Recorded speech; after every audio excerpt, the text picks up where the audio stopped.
Welcome back to Sunday Nation. Earlier this week, the Reverend Raphael Warnock, senior pastor of the Ebenezer Baptist Church in Atlanta, where the Reverend Martin Luther King Jr. once served as a senior pastor, Reverend Warnock was elected to the United States Senate, becoming the first African-American, the first black person to win a seat for a full-term position in the U.S. Senate from the state of Georgia. He defeated Republican Herschel Walker.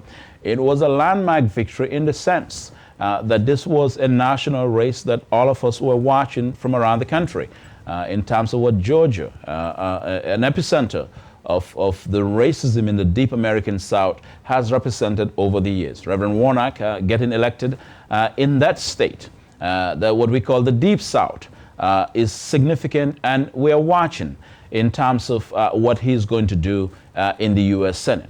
But it must be said that this election that was won by Reverend Warnock was a product of deep preparation, meticulousness, experience, and service in a larger context, helping people, the downtrodden and the underprivileged. Reverend Warnock, it was said, studied at Abyssinia Baptist Church in New York under the late Reverend Dr. Calvin Butts. In fact, Dr. Calvin Butts recently passed away, and Warnock was among those who gave the eulogy. Of course, Abyssinia Baptist Church was where the late Adam Clayton Powell, Reverend Adam Clayton Powell, Congressman Adam Clayton Powell, served as senior pastor, as well as where the late Reverend Leon Sullivan, who would go on to serve as the senior pastor of Zion Baptist Church in Philadelphia, the largest black church in Philadelphia at the time, came out of Abyssinia. Reverend Leon Sullivan would go on to serve as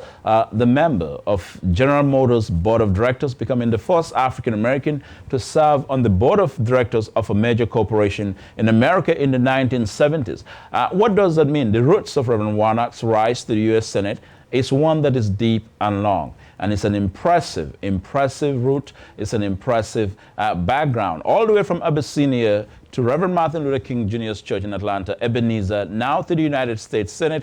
He brings a background to the U.S. Senate that is unparalleled, perhaps a pedigree, a mix of theology and social justice that no other current member of the U.S. Senate possesses. And that is something to be looked upon. That is something to talk about, because I think it's significant that for the first time in modern American democracy, that a U.S. Senator from Georgia, a black person, would be elected to the U.S. Senate and brings that level of credentials, that level of pedigree.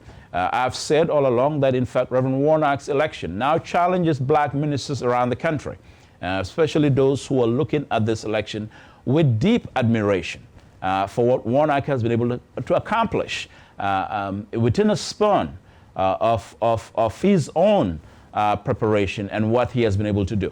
And we're looking forward to see what he will do in the Senate, like I said, and we're looking forward to see the conscientious push he's going to bring to ensure that the moral arc of the universe bends towards justice. Now, you would say that nothing less should be expected from a man who presides over a parish, Ebenezer Baptist Church, where Martin Luther King Jr. was once a pastor, that we can't expect less from Warnock. Yes, that is true.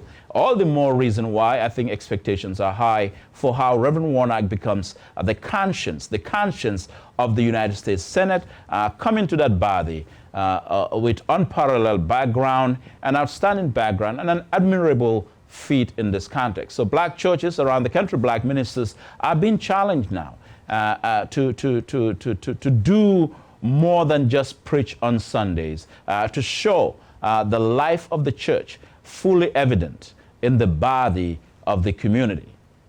That people should not just show up to church on Sunday, but the church must also be involved in the life of the community. And I think that has been the embodiment of Reverend Warnock's political and, of course, theological life. So we say congratulations to Reverend Raphael Warnock, senior pastor of the Ebenezer Baptist Church in Atlanta, where Martin Luther King once served as a pastor, and of course now United States Senator Raphael Warnock.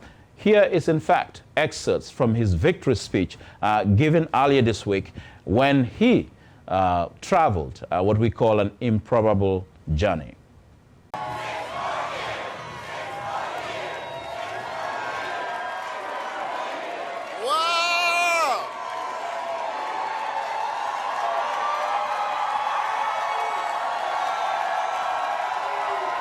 Well, hello, everybody.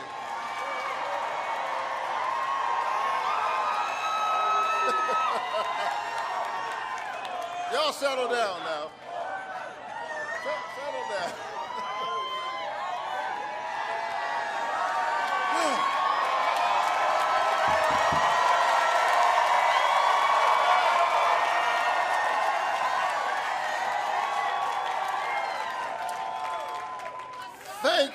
Thank you, Georgia.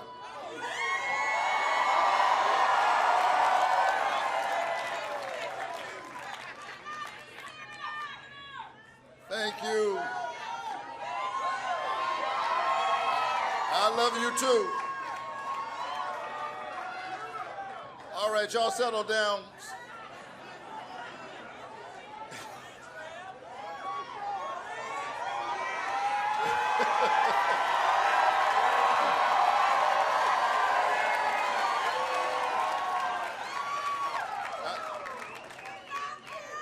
I want to say thank you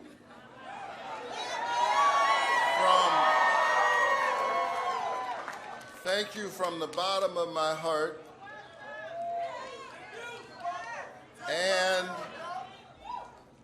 to God be the glory.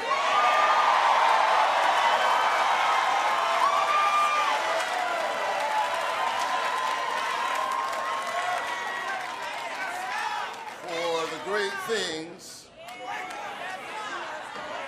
that God has done.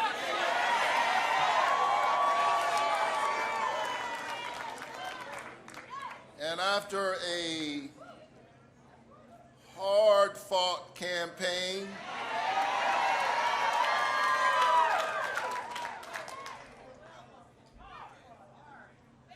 or should I say campaigns,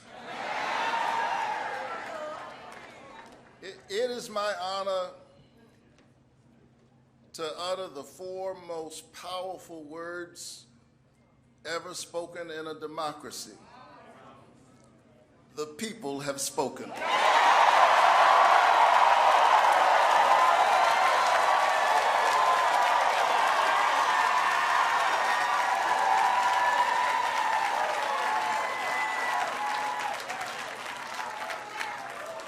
I often say that a vote is a kind of prayer for the world we desire for ourselves and for our children. Voting is faith put into action. And Georgia, you have been praying with your lips and your legs.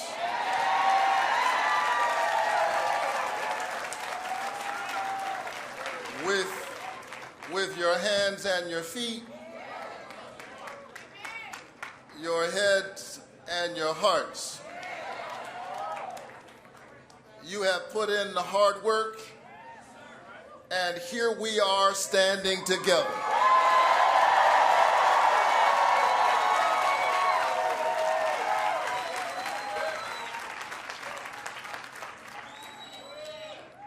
I want to say thank you. And I want to say thank you to my mother, who is here tonight.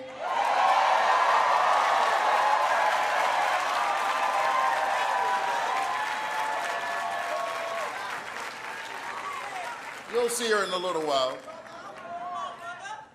But she grew up in the 1950s in Waycross, Georgia, picking somebody else's cotton and somebody else's tobacco. But tonight, she helped pick her youngest son to be a United States Senator.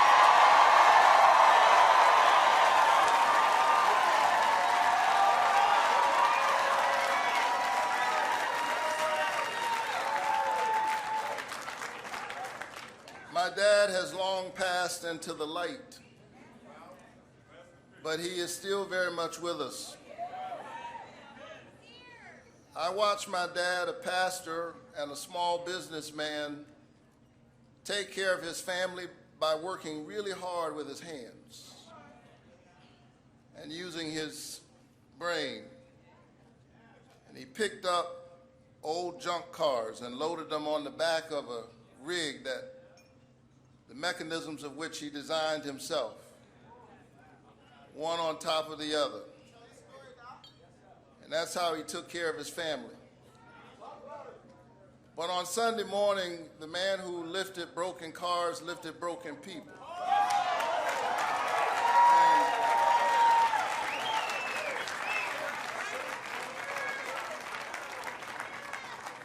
And convinced them of their value. I would not be here were it not for them. I am a proud son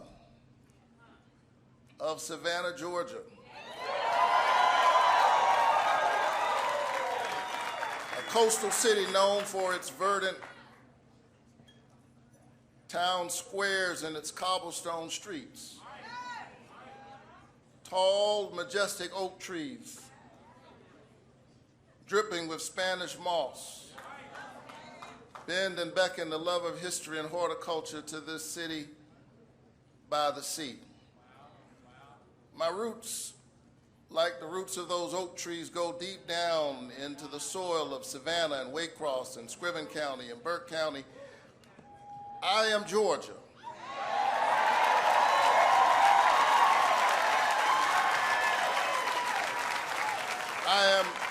I am an example and an iteration of its history, of its pain and its promise, of the brutality and the possibility. But because this is America, and because we always have a path to make our country greater against unspeakable odds, here we stand together. Thank you, Georgia.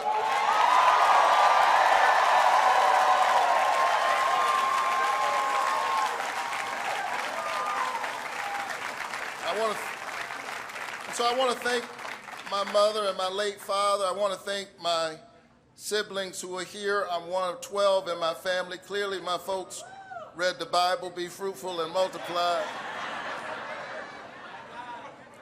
Our family was short on money, but long on love, long on faith.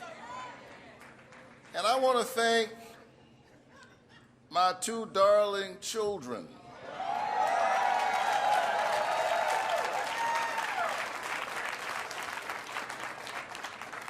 Chloe and Caleb,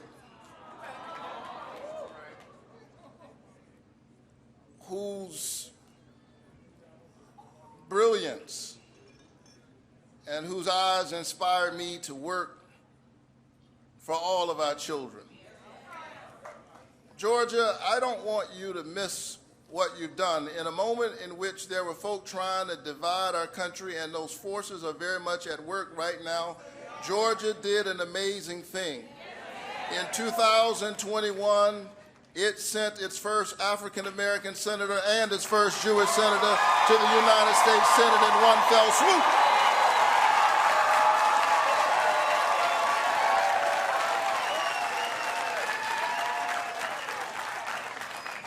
And you have done it again. Thank you, Georgia.